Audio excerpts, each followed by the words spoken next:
One of the things I love most about quilting is how meaningful it is. I absolutely love that I can make a quilt to give to somebody I care about, and they can feel the love and the intention that I quilted into something as simple as fabric. So in this presentation, I'm going to walk you through 5 different ways that you can add more meaning to your quilts. I'm also going to use a couple examples of things that I've made just to kind of illustrate what this looks like when I'm actually quilting. And one of the most fun things about this is that sometimes the meaning can come to us during the process of making the quilt, and it kind of reveals itself to us. I had this happen recently with my rainbow double luminary quilt, and I will tell you about that at the end, so make sure you stay so you can see how meaning can shift and also be revealed to you as you go along. I'm Jamie Bright. I'm the founder of Craft a Dream, where I sell my quilt patterns and run a monthly quilt challenge membership called the Quilter's Play Space. So as I walk you through these 5 different ways you can add more meaning to your quilts, I'm going to use a couple examples of quilts that I've made to show you exactly how I've done that with my own work. So the first way to add more meaning to your quilts is to take a moment before you ever start and think about what your intention is for this quilt. So maybe you're making it for you. Maybe this is going to be a gift for someone you care about. Maybe there's some other intention behind it. It doesn't have to be overly complicated, but when you get really clear about what your intention is, it will help shape how you can bring more meaningful elements into the quilt, and you'll see better how to incorporate that as we go. So for example, this is one of the first ones that I want to share. And now this is tiny. This is not a full quilt, obviously. This is a quilted name tag that I made for myself for the Modern Quilt Guild that I'm a part of. So as I was putting this together and designing this and making this, I used several elements that really reflect who I am as a human being to be a part of my name tag, because it just made sense. So when you know what your intention is behind whatever it is you're making, it'll be clearer which of these elements make sense to add and which ones should be omitted. I don't recommend adding them all. Sometimes even just adding 1 or 2 elements is enough. So you don't have to have all of these in every single quilt that you make. In this case, this itty bitty tiny piece has several of the elements that I'm going to talk about incorporated into it. Now for my rainbow double luminary quilt, I actually had a few different intentions for this one. My first main intention was that I wanted to make it for me. It's been a long time since I've made a quilt that just speaks to my heart. And once I got into quilt pattern design as an actual career, which I did in early 2025 full-time, I found myself making a lot more quilts so that I could use the pattern to sell in the business and support myself. So that's not a bad thing, but a lot of times it's like, oh, I need this quilt for a pattern cover, or I need this quilt for an Instagram reel. And there's nothing wrong with that. So your intention doesn't have to be super altruistic, and I don't feel bad about that at all. I've loved every moment of it, and having a career where I can do quilting as a full-time profession is like the dream. It's amazing that I can support my family doing this full-time. But it definitely has a different approach if I'm making something for my business that I want to have mass appeal and I want lots of people to see and say, oh my goodness, I want that, versus something that I'm just making for me, for the love of creating and for my own joy. Like our quilting to some degree has to be for us at some level, because no one's forcing you to do this. Like even me, like no one is forcing me to have quilting as a business. I chose that.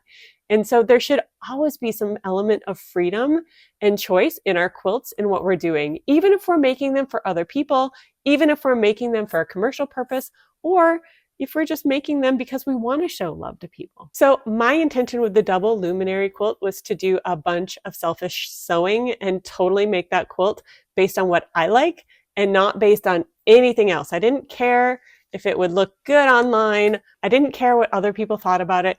I wanted it for me. I wanted it to be soft and cuddly, and I wanted it to reflect who I was to a degree. And I'm excited to share more about this one as we go, because this one really became more and more meaningful to me as I made it and I reflected back on the last several years of my life and how it really seemed like a beautiful reflection of who I'd become today after a very challenging period of time in my life. Then the third quilt that I'm going to use as an example, I actually made for my friend Nicholas Wilton, who's a really renowned artist online, has a large following and people who collect his paintings. And he's just a dear friend to me. The reason I decided to make that quilt for him was because he was going through a time of loss, and I just really wanted to provide some comfort. But I also wanted to reflect the artistry that I had learned from him as well, because I'd attended some of his workshops, I'd followed his art for ages, and I had grown as an artist because of that.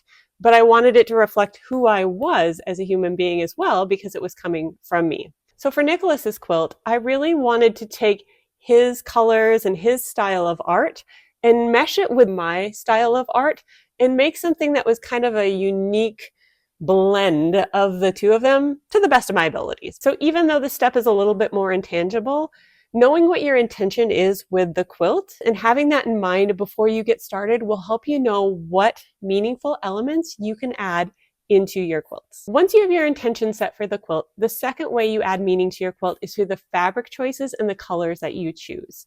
Now, you can always take a pattern and a kit and make whatever somebody else has already set up.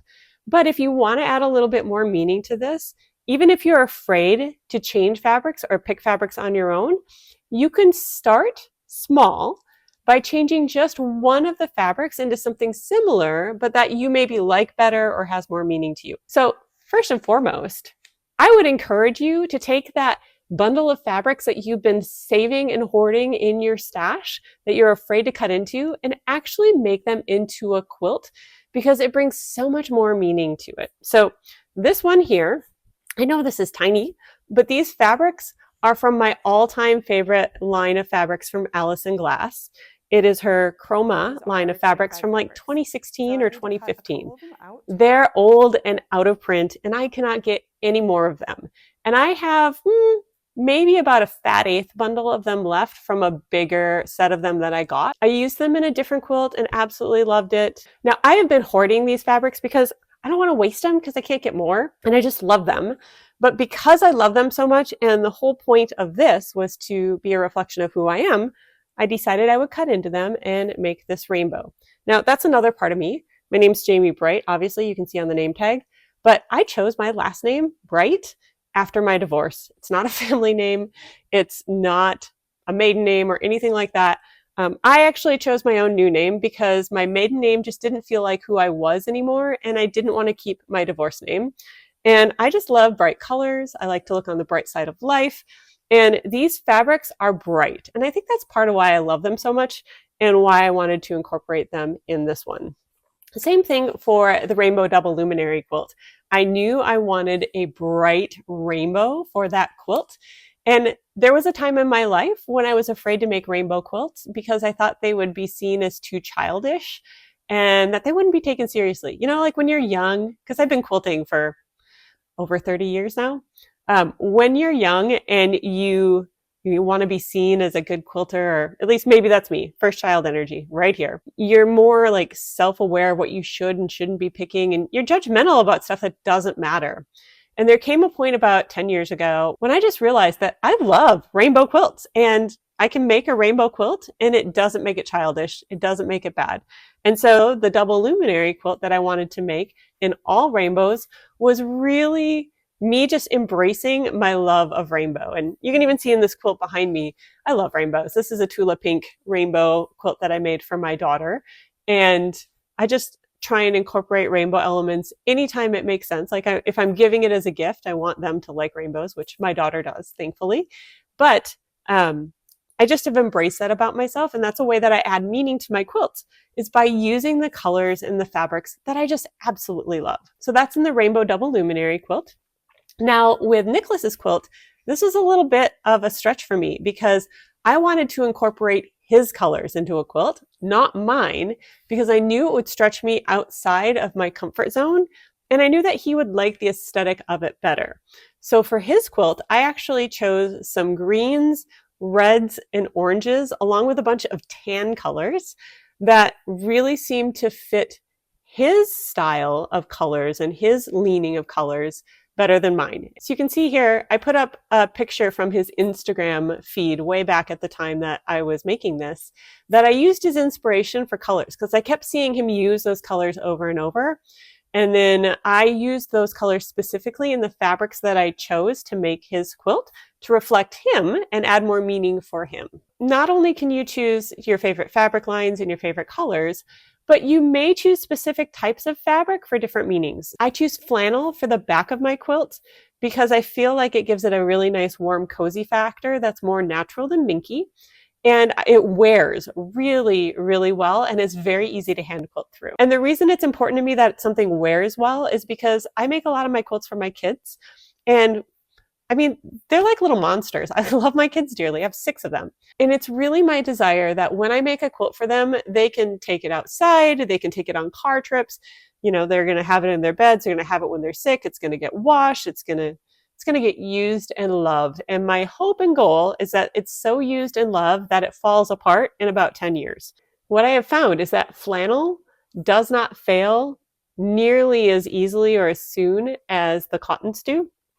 The quilting cottons. And I'm talking high quality quilting cottons. I'm not talking about the old cheap Joanne fabrics or anything. These are the expensive fabrics. They're still going to fail if a quilt is really used and washed and loved the way that my kids love them. But that flannel doesn't fail. So it provides a stable base for my kids as well as their quilts start to fall apart. So you may want to use other materials other than just typical quilting cotton in your quilts. Maybe you've got old clothing and you want to make a memory quilt. Some old blue jeans, you want to make a blue jean quilt, or maybe you have some old fabrics that you made into a quilt for someone else. And when you use those fabrics that were in someone else's quilt, it's a reminder to you that you made that quilt for them and of your relationship, because now those fabrics make you think of them. These are things that maybe nobody else will ever know about your quilt, but it's another way that you can add meaning into your quilt through simple fabric and color choices. Now, the third way you can add meaning to your quilt is through the design or the techniques that you use to actually put it together. Now, for this name tag that I made, this was me playing around. I wanted the inner part to reflect how I like to play and take risks with the fabric and the designs that I do. I love to sew things together into a block, chop it up, and then sew them back together again and see what happens. So for this one, I used a piece of paper and I drew out my initial design, which was just straight bars of fabric in rainbow order. And then I cut it up at different angles and sewed it back together again. And this is what I got. And it's both a reflection of the fact that I love taking risks, as well as kind of a little bit of an homage to the luminary quilt that I made, because the pattern has a similar technique, even though it's different than this specific technique. And I love diamonds of different shapes. And so this is really kind of a fun play on diamonds at different shapes and scales and angles. And honestly, I wasn't sure if it was going to turn out to be something I would really enjoy, which made me a little nervous because, like I said, I was using my very precious favorite fabrics from Allison Glass.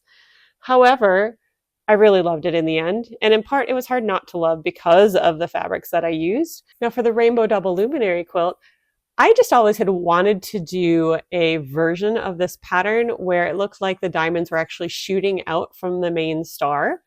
And I wanted something bigger so that I could use it when I wanted to take a nap or something.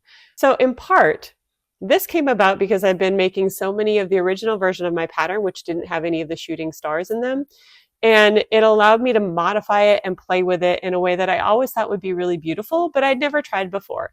And so that's why I chose that design for this quilt. One of the things I learned from Nicholas was that contrast really makes your art pieces a lot stronger. And so he loves to make abstract art pieces that have lots of visual interest on them, with a variety of sizes and shapes and colors and values. And in his paintings, you'll see that there's something in all the different spaces of the painting to catch your eye. So your eye kind of travels around the painting. So I didn't want to do one of my luminary stars, but I wanted to use that luminary piecing method because I felt like that represented me as a quilter more than just about anything else, because that's what I'm best known for. I keep making the pattern because it's just so fun and so easy to do.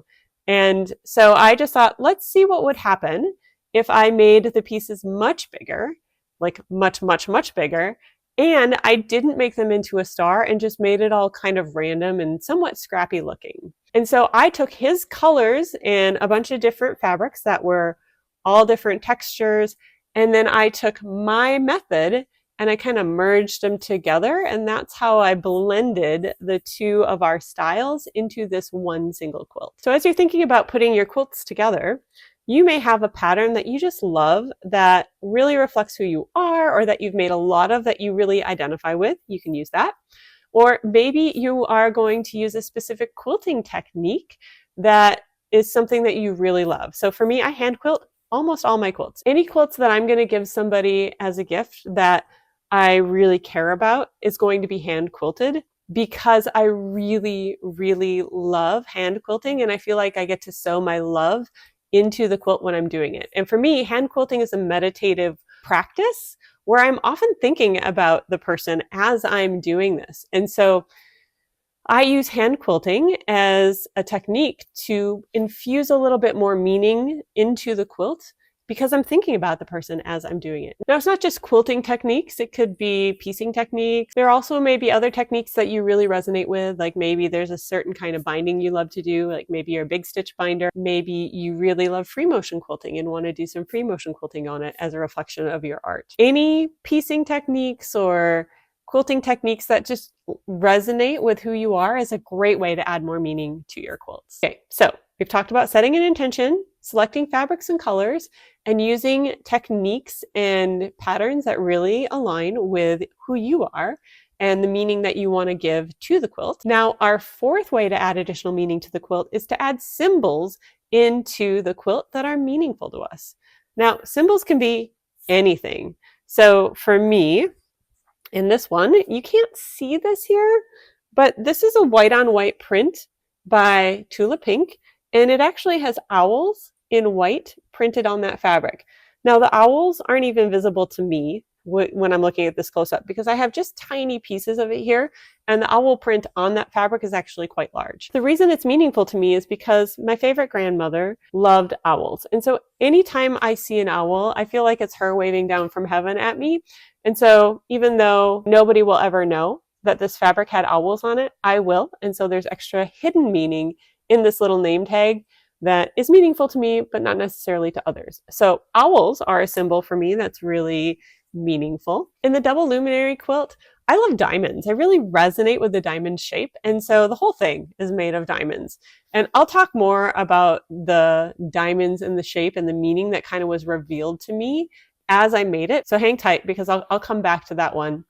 But with Nicholas's quilt, I have all sorts of symbols in here and little meaningful things that I thought were fun. And none of the symbols on Nicholas's quilt are super deep, but they were just fun little things that I added as play, because one thing I really admire about Nicholas is he loves to play. He loves to take risks in his art, and he loves to just be playful like a big kid. And so I took that energy of playfulness when I was making his quilt, and I added little fun designs in it. So for example, one of the fabrics that I used had a horse in it. And so I actually embroidered over it, and I put a unicorn horn that was rainbow in it. And it's super tiny. It's like less than an inch long, the little unicorn horn. But it is rainbow, which I really feel is a reflection of me.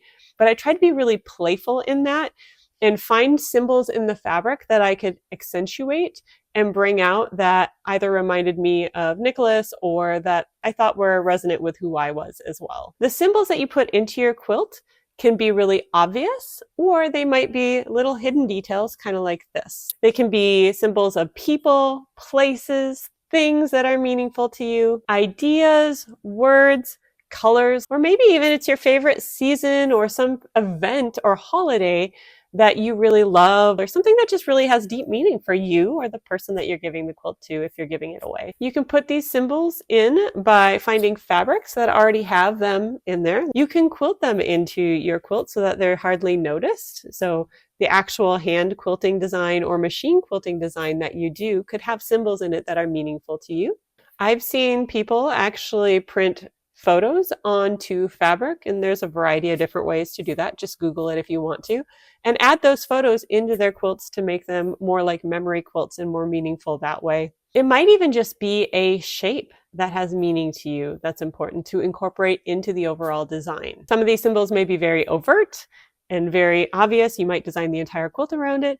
Others might be hidden and not noticeable to anybody, but you know they're there, and that's all that matters. Now, finally, the fifth way that you can add more meaning to your quilt is to add labels or messages to your quilt in some way. Now, one of the things that I've always done is I've hand embroidered messages to my kids on the back of the quilts that I make for them. Now, I'm terrible at hand embroidery. I don't think it looks good. They don't care. They love those messages. And actually, when I gave this quilt to my daughter, she looked at it and she saw it, and then she saw on the back the little embroidered message. She's like, "Oh, I'm so glad you did this. I love it when you put a little message on the back." And I think it was just something simple like, "I love you, Eloise. I'm so proud of you. Love, Mom." Now, when she wraps that around her, she will feel those emotions that I stitched into the back of the quilt for her as she's using the quilt. Now, some people do traditional labels. You can get them printed online. You can print them in a printer. You can write them by hand. But it's not just through embroidery or writing or labels that you can put messages into your quilt. You could actually free motion design them or hand quilt them into your quilts as well, so that all of the quilting on the quilt is actually a message of some sort that gives the quilt greater meaning. You could also use pieced letters and actually make that a big part of the quilt design itself. It's really easy to find patterns for all the different letters online, especially on Etsy, so you can go there and look. But I've seen a lot of people doing this recently with the resist quilting and a lot of the political messages, and it's just a very powerful way to literally get a message across that is pieced into your quilt if you want that to be a huge part of your design elements. You may also consider incorporating dates that are meaningful to you. So if somebody's getting married and you're making a quilt for their marriage, you may want to put the date on the quilt somewhere. So part of how I did this here, I didn't do a lot of words here. Obviously, this one has my name because it's a name tag. So that's the only words I have on this specific example. I didn't put any messages on the Rainbow Double Luminary quilt. And like I said, you don't have to do all of this for all the quilts. However, the actual design and the meaning that I got in the end was so strong for me that I didn't feel it was even necessary. And then with Nicholas's quilt, there's lots of little meaningful elements on this, but in this case, I did embroider a message on the back for him. So there's all sorts of different ways you can add meaning. And I find this is one of the deepest one, especially if you are actually using words and giving this as a gift. But it's not something you have to do for every quilt, but it is really powerful when you do it. Now, I promised to share the deeper meaning behind my Rainbow Double Luminary quilt. Now, I went through some really hard years starting in 2020 because in part of COVID. And not only was that difficult for everybody to go through, but I had my own business that supported my family that completely failed due to COVID. Not only that, but I also went through a long and drawn out painful divorce. And that was really the hardest thing I think I've ever walked through in my life. And between the pandemic and my business failure and the divorce, all while caring for 6 beautiful children and helping support them through all of this, I didn't really get to do any quilting because I just didn't have the capacity. Like, I had no capacity to do anything beyond just like survive some days. And even in my business, I had to figure out how could I replace my income and what new business could I start. It was just so emotionally exhausting, and trying to find a way to really support my family going through that. I mean, it's the most challenging thing I've ever went through in my life. And quilting just had to sit on the back burner, which was really sad to me, but I knew I would come back to it. I was trying to figure out where I could really build a business that would grow, that I would love. I was kind of doing what I needed to do to get through it, but I didn't love it. And so I was still trying to figure out who I really wanted to be when I grew up. Now, I had published the Luminary quilt pattern way back in 2016. So I had it as part of my business legally, but I hadn't done anything to promote it because I just didn't think there was a lot of money in quilt patterns, or at least not enough to make my efforts worthwhile. And then I had a friend who said, you should really try using all those fancy online marketing skills that you know from your other stuff in quilting. So a little over a year ago, I thought, okay, well, why not? Let's just give it a shot. It's not going to hurt anything. I put some effort into marketing and selling my quilt pattern, and it took off. And so within like 2 months, I made the decision to let go of everything else I had been doing because I just didn't love it. I could do it. It made me money, but I didn't love it. And I went all in with quilt pattern design and with building the Quilters Play Space membership where people can come and play and do a quilt challenge every month. I don't know. It was just like a dream business. I just didn't think that I could make it work as a business, and I was wrong. And so the luminary quilt pattern was particularly meaningful to me because that was the pattern that showed me, yes, you can actually make some money doing quilt pattern design and selling your quilt patterns if you market them. That's a big thing because, I mean, I've been selling it since 2016, little bits here and there, but not anything close to making enough money to be able to support my family with. So when I realized I could do that, it was just like, oh my goodness. And so in part, doing this double luminary quilt reminded me, as I put it together, I just saw all these shattered pieces. Like I saw the diamonds flying out into the background and all the sharp angles. And it just made me think of how my life was shattered over those years. And this quilt felt, I'm going to get a little emotional, sorry. This quilt felt like putting the pieces back together and seeing that through all the pain in our life, something really beautiful can come out of that. So making this quilt, it really felt like everything had come together and there was real beauty in my life that came out from all of that pain, because working in the quilt world was way more fun than teaching email marketing and other online stuff. And the luminary quilt pattern was the one that showed me that was possible. So it really displayed that. And it just felt like my life had become beautiful despite, or maybe because of, all of the pain and the hard stuff that I went through. But none of that was there when I decided to make this quilt for me. I just said, I want to make something that I love.